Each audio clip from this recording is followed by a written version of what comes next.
Tirada diyan nato mga angkol magluto tag tinunoang kinason kay nanalo man ta ganihang udto no. Kauban si Uncle Kirk og si Auntie Ay gahiwa din na siya lamas para sa ato ang kinason no. Mao day na atong kuha ganihang udto ubay-ubay pud pagkadaghan no. Lami kayo kanon ba wala hilaw pa.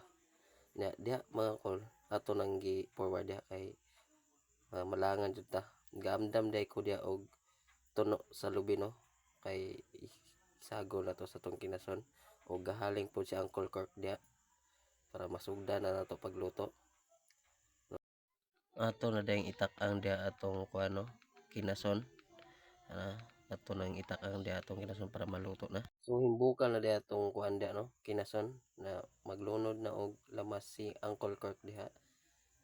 Ang tawa pagkalami sa kinason wala pa kay na naluto pero lami na kay lantawon og diha ibutang na nato ng tuno no.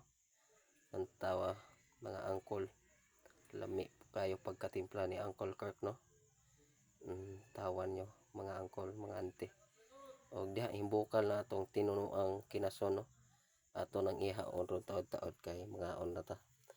Hawa bukal kayo lami kay pagkaluto ba no. Og diri na naluto na tong tinunoang kinason. Ang tawa mga angkol piti gining bahaw ron kurot gining bahaw ron sa kaldero og kana magpa-picture daw ni sila kay gigutom ning si Uncle Pluto. Ikaw na una nagkaon no.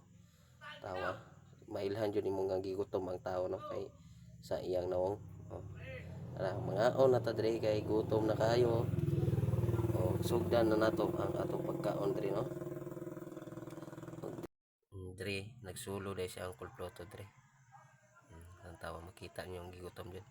Salamat kay sa paglantaw sa video. Palihog og like and share.